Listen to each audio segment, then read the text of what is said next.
Photoshop has a number of different ways to select color, which we'll take a look at in this video.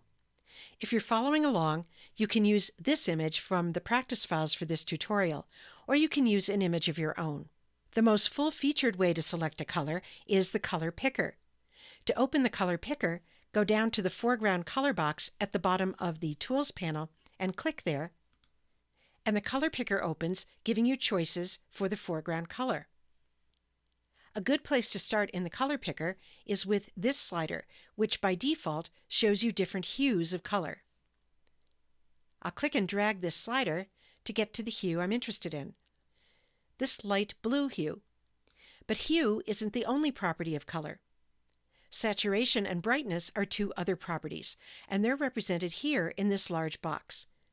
So, for example, if I want a dark, desaturated blue, I'll come down to the dark area and over to the left for the desaturated shades of blue, and then I'll click to select a color. Or if I want a bright, very saturated shade of blue, I'll come up here for bright and over to the right for saturated. The color that I choose appears in this square in the new area. The bottom of this square represents the last color that was selected. When I have a color I'm happy with, I'll click OK. And that color appears in the Foreground Color box at the bottom of the Tools panel. And if I'm working with a tool like the brush tool that applies color, that's the color that it will use. The color picker isn't the only place to go to choose color.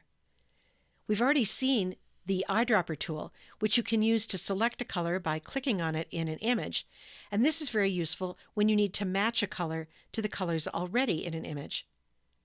There are also two panels over on the right that you can use to choose color, the Swatches panel and the Color panel. If these aren't open, you can open them from the Window menu at the top of the screen. We've been using the Swatches panel throughout this series of tutorials because they're easy to access. The Swatches panel contains preset chips of color. To set a foreground color, all you have to do is click on one of these chips, and it appears down here in the Foreground Color box. The color chips that you've used most recently appear here at the top of the Swatches panel for easy access. I'm going to click on the Color tab to see the Color panel. The Color panel is a lot like the color picker.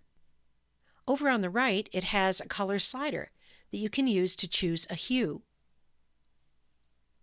And then it has a large field where you can choose a shade of that hue according to its brightness from top to bottom and its saturation from right to left. If I select a color here, it appears here in a replica of the Foreground Color box, and if I go down to the bottom of the Tools panel, I'll find that same color there. And then I can use it with any of my tools, like the brush tool. So that's an overview of the various places to select colors in Photoshop. You're welcome to use whichever of those methods is most convenient and most comfortable for you. By the way, if you don't want to save this image, you're welcome to close it without saving by going up to the File menu and choosing Close. Or you can just click the X here on the Document tab.